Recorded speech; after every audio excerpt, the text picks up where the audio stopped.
Okay, hello and welcome to this special event hosted by the Canadian Institute for Historical Education. I'm delighted to have with us historian Margaret MacMillan, a Canadian historian who has lived and taught on both sides of the Atlantic at the University of Toronto, at Ryerson University, and where we find her today at Oxford University. A specialist in international history, Professor MacMillan has penned compelling books about women in the British Raj, about both ends of the Great War, the lead up to the war, and of course the Paris Peace Conference, which brought it to a conclusion. Other books by MacMillan look to Nixon's visit to China, to the place of war in history, and to something I'm sure we'll get to later in a moment, the uses and abuses of history. Actually, my maybe less known favorite book is the little mini biography of Stephen Leacock, a Canadian humorist and amazingly also professor of political economy. Professor MacMillan, welcome to this conversation. Well, thank you very much. It's nice to meet you even virtually like this. Okay, thanks for being here. Obviously, we've invited you here today to help us make sense of, the present state of historical commemoration. We seem to be living through a moment of kind of urgent, frantic energy where history is concerned, where everything seems to be contested.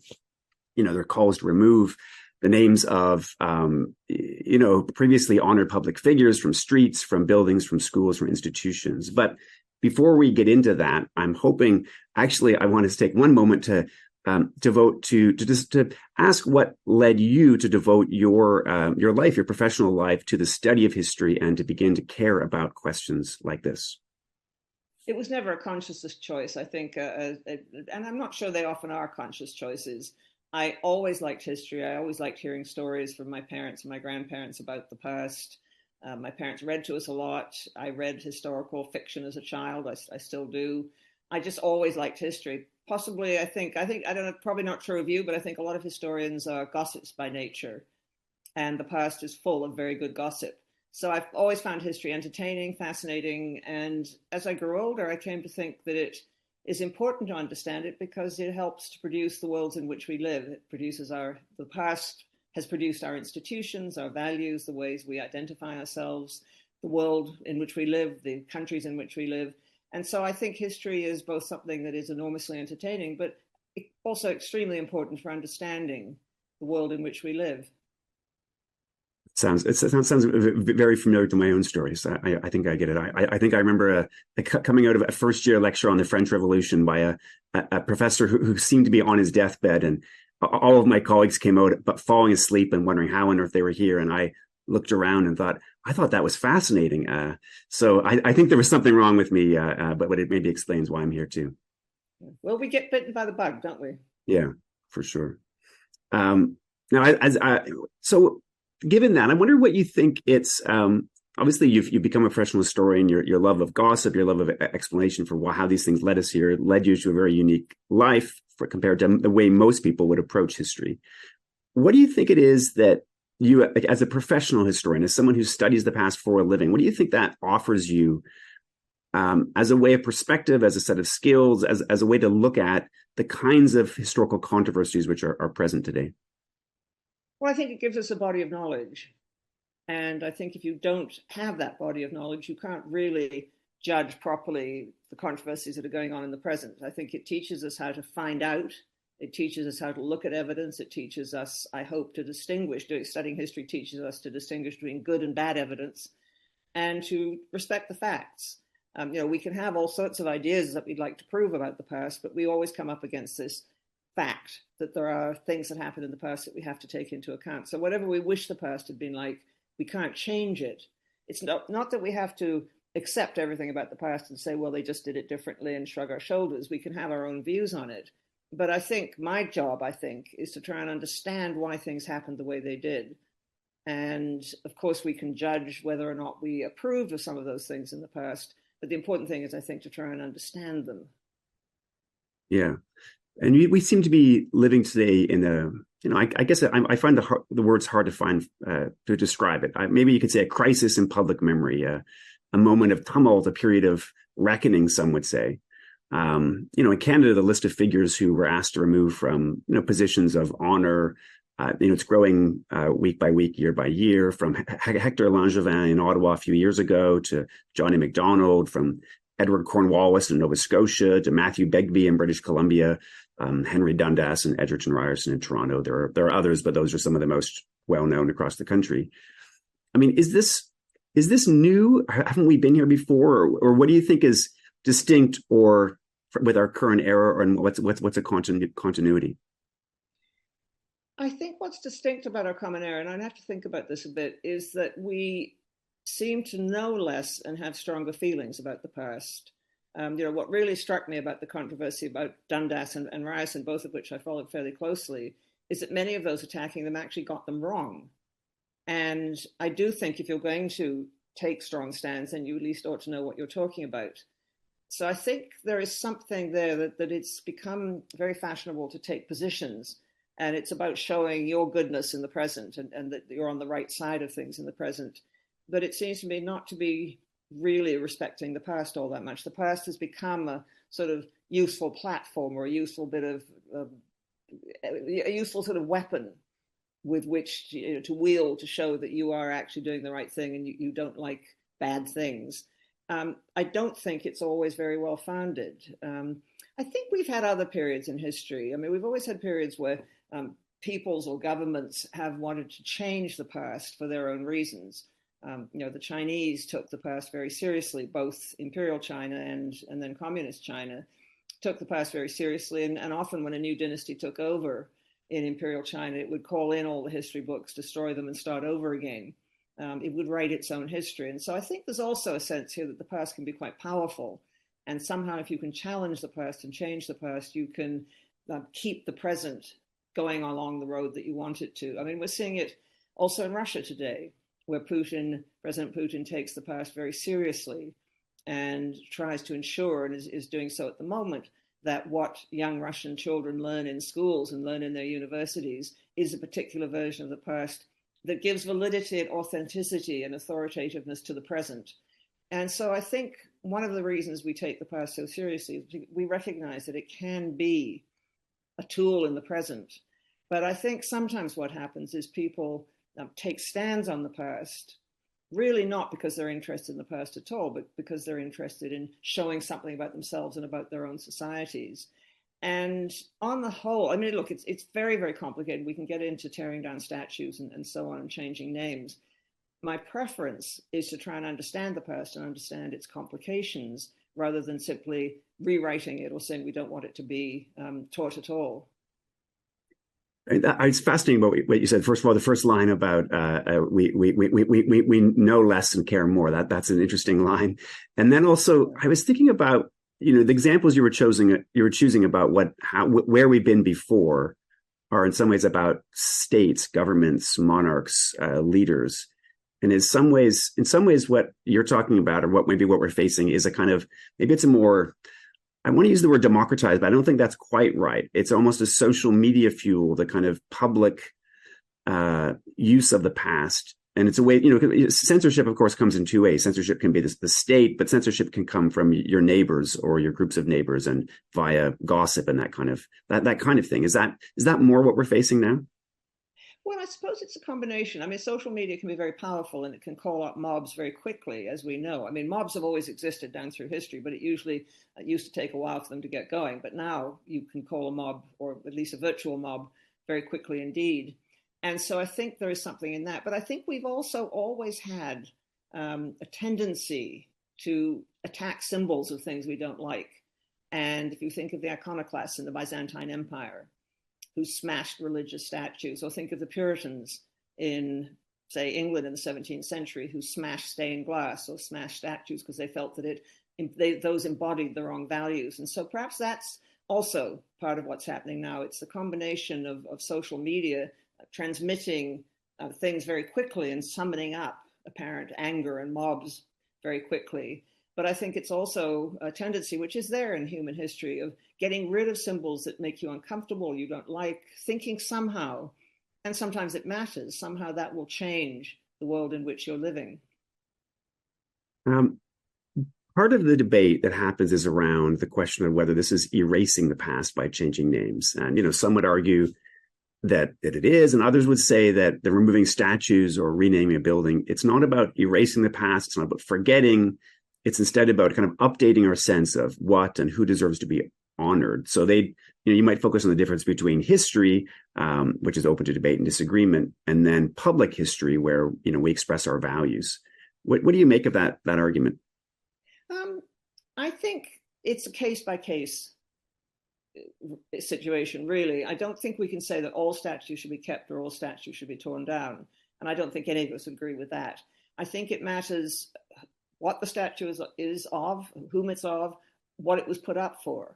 And so in 1989, as the Cold War came to an end, Europeans all over the eastern part of Europe who'd been under the Soviet domination tore down statues that represented to them that domination. I mean, they hadn't asked. If you were Czech or Hungarian or East German, you wouldn't have asked, or Polish, you wouldn't have asked to have a statue of the founder of the Soviet secret police in your city, or you wouldn't have asked to have a statue of Lenin or Stalin. And so I think quite rightly people tore these down because they were symbols of something that represented their subjugation. And I think the same, actually, I didn't used to think so, but I'm now thinking you could make the same argument for a lot of the statues of Civil War generals that went up in the United States. If they had gone up right at the end of the Civil War, you might say those are local people celebrating, even though we might think they were wrong to celebrate, but celebrating people who meant something to them. But I've since found out that a lot of those Civil War general statues went up much later on, went up, way after Reconstruction, went up at the end of the 19th century, went up in the 20th century, very much, I think, to show local Black people, we won and you didn't. So why statues are put up, I think, matters. What they symbolize matters. But I think to look at statues of people who had been political leaders in the past, I mean, I'm not saying Hitler's or Stalin's, but someone like Sir John A. Macdonald or Winston Churchill, in democracies, or even in authoritarian states, I mean, statues of Napoleon, these were people who did many things that we disapprove of. They were complicated people, but they also did things that made a difference to their societies. And in some cases, I would argue they did very important things. I mean, we wouldn't have a Canada without Sir John A. Macdonald. Now, you may not think having a Canada is a good thing, but I happen to think it's a good thing, and I'm sure you do too. But, it seems to me that you, rather than just tearing them down, you explain them and you put something of the context in, and you make people want to learn more, and you make people want to debate about whether they were good or bad. But I think taking the statues down, changing names, in a way, does do something to obliterating our history, and particularly when it's not being taught very well in Canadian schools. I mean, there's less and less Canadian history being taught. You would know better than me. But it seems to me that, getting rid of things that might spark a curiosity in people, failing to explain that these are complicated people. And it also, I think, gives us a false sense of our own moral superiority. We stand here judging the past. We should remember that 50 years from now, 30 years from now, others will be judging us and saying, how could they have believed those really awful or very foolish things? And I think a certain sense of humility and proportion as we look at ourselves and as we look at the past. We don't know everything. We may not necessarily be right. And so let's try and at least give some respect to the past, understand that it is more complicated than we'd like. But as I say, I think when you're looking at statues and renaming, it really depends very much on the circumstances and why the statue was put up in the first place and the name was given in the first place. And if you want my view, I think there are far too many statues in the world anyway. The Romans had lots of statues, but then we did, go through a period where there weren't statues on every street square and every street, every major street. It was very much a 19th century thing and a 20th century thing. And I think, speaking from, the perspective of public art, some of them are really awful. That's another issue, but there are some pretty, have you seen the one of Princess Diana in London? I haven't, no. Oh, where is it? It's in, I think, Kensington Gardens. I mean, it is truly hideous, and it doesn't commemorate her in any particularly positive way. I mean, it's just a really ugly statue. And so, I think there are a lot of statues which are put up by special interest groups or put up by people who want to pay to put them up, which don't really add much to the urban landscape. But that's an aesthetic argument. It's an aesthetic argument. Well, as someone who's written a lot about Mackenzie King, I'm sure Mackenzie King will be horrified by the sight of his own statue on Parliament Hill. Is it a bad one? It's a bad one. It was done at a later time, and I'm sure he would have hated it. But as I say, that's a whole other issue. I want to, you keep touching on the issues about why these are down, why people are calling to bring these statues down. I mean, if we want to go into the mindset of someone who really thinks this matters, one of the things you often find in those calling for the renaming of in streets and removal of statues is, they're not done on aesthetic grounds. They're done because they invoke this idea of harm, the idea that somehow that having a school named John A. Macdonald Primary School kind of causes psychological harm to, say, an Indigenous student who goes to the school or walks by the school, or an Afro-Caribbean Canadian person who walks down Dundas Street, regardless of the details of exactly what Dundas did. But this idea that there is this harm of just being in a space where someone is honored that you or your ancestors might not have liked, or might have done something terrible to your ancestors. What do we do with this idea of harm? I think the idea of harm is look, harm is real, but I think it has been so expanded to mean anything that might make someone feel slightly uncomfortable. And there are things. I mean, when I read novels by someone like Sir Walter Scott, which I don't read much anymore, but Scottish women in them are often portrayed as really stupid or slatternly or whatever. I'm partly a Scottish woman. Does it really upset me? No. I mean, I just think it was something that happened a long time ago. And I wonder, by focusing so much on harm that can happen from things like a word misused, a slur. I mean, a racial slur is much worse and much more harmful. But sometimes people just misuse words rather than intending any harm, or the sort of harm that can come from hearing the name Sir John A. Macdonald. How do we deal with real harm? How do we deal with real trauma? And quite frankly, when I look at the world at the moment, I look at what's happening in Ukraine, I look at what's happening in the Middle East, I sometimes despair. I think, here are comfortable Canadians talking in the language of trauma and harm. Let's have a sense of proportion. Yeah, I mean, obviously, we're recording this conversation a couple of weeks after the Hamas and militants, terrorists have invaded Israel, slaughtered about 1,300 at present civilians, and at present there's a bombing campaign in Gaza. And that actually brings me to another. It's kind of a related theme. I wonder about the future of these kinds of controversies. Obviously, right now in Canada, where they center largely on Indigenous Canadians, on African Canadians, it strikes me, though, that if we take the perspective we have today about, as you said, taking stands on the historical rights and wrongs, on invoking the idea of harm in an increasingly multicultural Canada. This has some pretty. This doesn't end, does it? I mean, whether it's how you think about what's happening in the Middle East, how you think about the Ukraine war, recently in Canada, the Indian government allegedly assassinating a Canadian Sikh leader who they see as a terrorist. Everyone has different heroes and villains. Each ethnic group, linguistic group, religious group. If we stick with this particular way of looking at history, what is the future bode?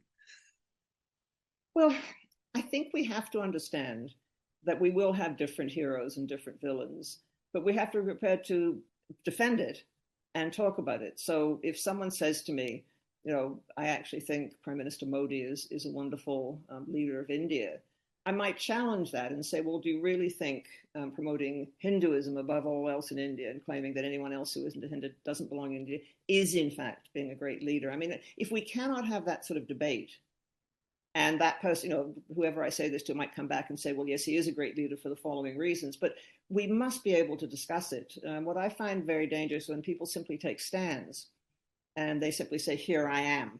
This is what I believe. Nothing will ever change my mind. That's not how democracies work. And that's not how open liberal societies work. And they can't work if we refuse to contemplate the possibility that something we hold, belief we hold very strongly, might actually be wrong.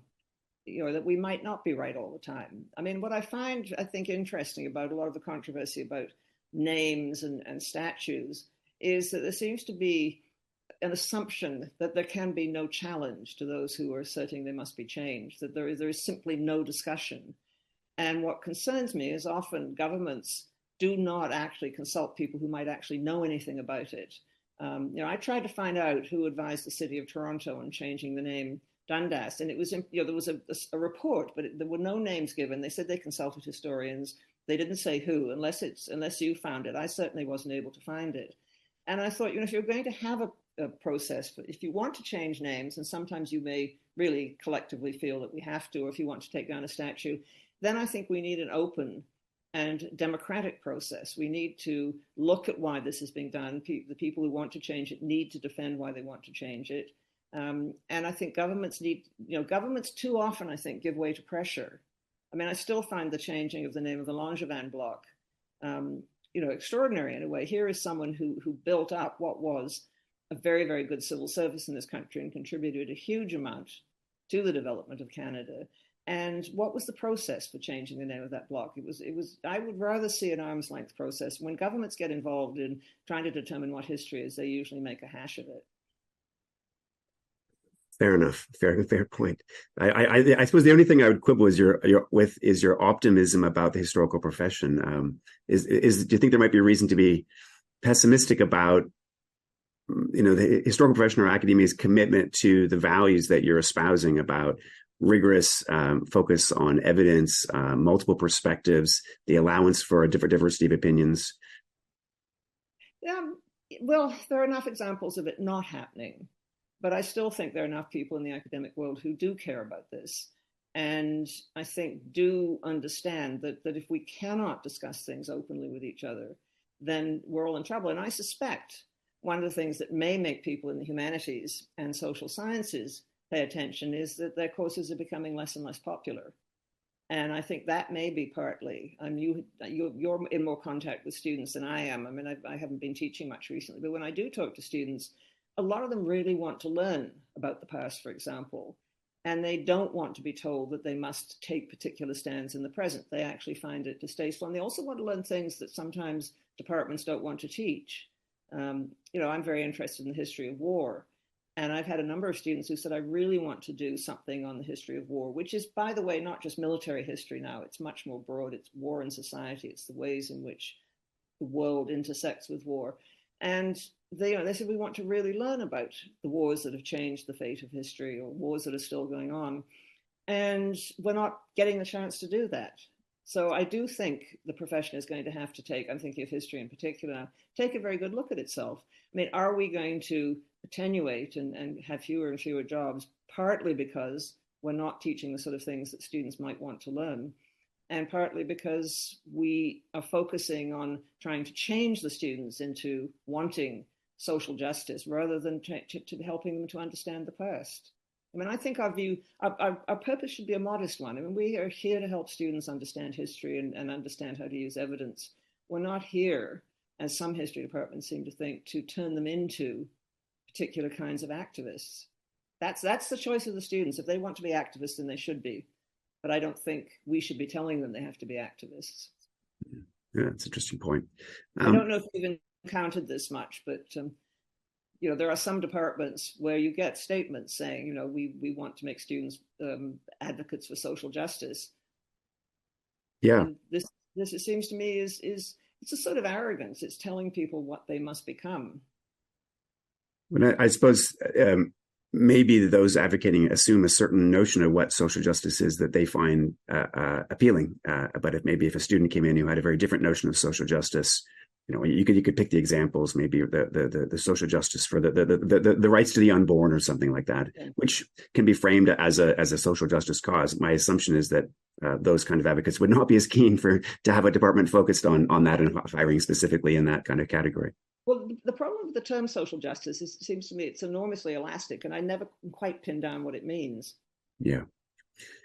I wonder, we often frame these discussions around the point of view of looking backwards, right, which we can't help but do. But the question is often, how does the past measure up to our contemporary standards? And you've talked about this a few times about the humility, and I think is part of that because as a professional historian, what we do is we kind of reverse the onus, and at least in part of what we do is that we put the onus on ourselves to understand the past, to be humble before the past.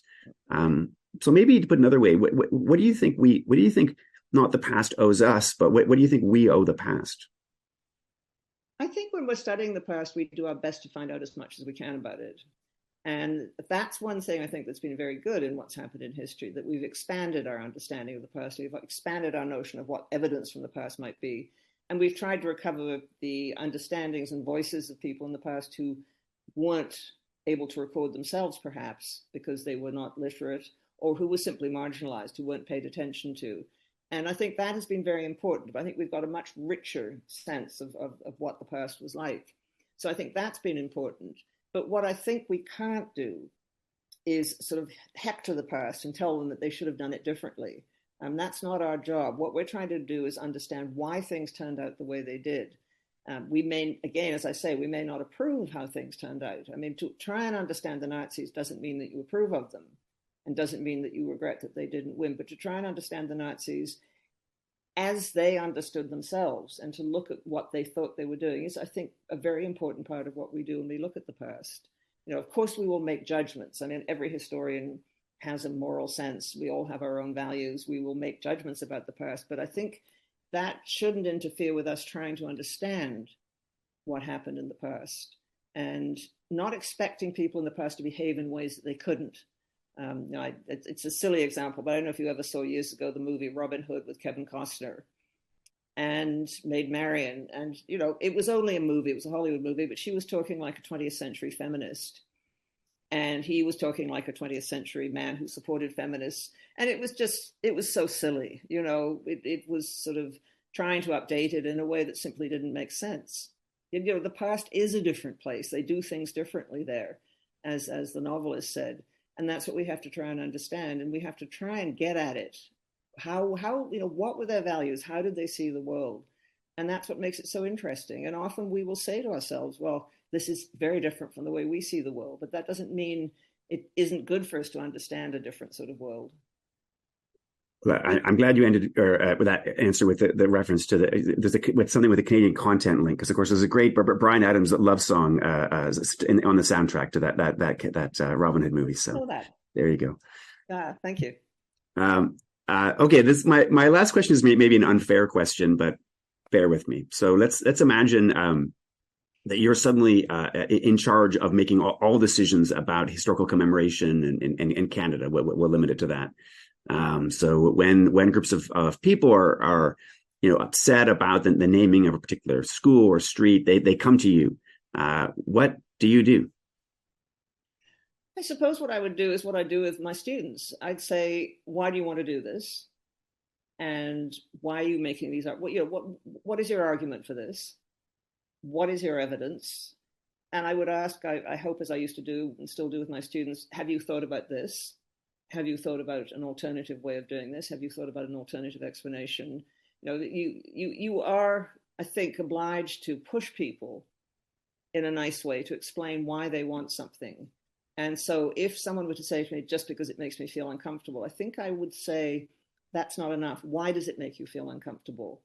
And if I thought they were getting it wrong, if someone said to me, I'm really uncomfortable with, I don't know, for example, Mackenzie King, because he always kicked his dogs, I would say, actually... First of all, he definitely didn't kick his dogs. No, he didn't kick his dogs. The evidence is all there that he adored his dogs. In fact, if anything, the dogs probably kicked him. Okay. So I think, but I would say, look, have you thought about this? And have you considered the alternatives? And whether or not I'd make any impression, but I think just to allow people to claim that because their feelings are hurt, that they somehow have more authority to change things than anyone else, it's totally subjective. And I don't think hurt feelings are enough. I think, we've all had cases in the past where we've had our feelings, feeling very strongly about something, and then we found out we're wrong. And I think we have to, again, it's a question of being prepared to admit that you can be wrong. And possibly a bit of humility. We don't know everything. It doesn't mean we're not right sometimes, but it doesn't mean we're always right. Right. Well, I think that's a great place to end the conversation, because I think that's exactly the response I would expect from someone who has spent a lifetime studying history is to end acknowledging their own humility, that as much as they know, as much as as they've learned, and I think you've learned a lot and published on a lot of different topics, the sign of a true historian is to acknowledge that there's a lot that they still don't know. So, Margaret MacMillan, thank you so much for agreeing to speak to us today. Well, thank you very much. I suspect I was ranting a bit, but you've been very patient. It's great.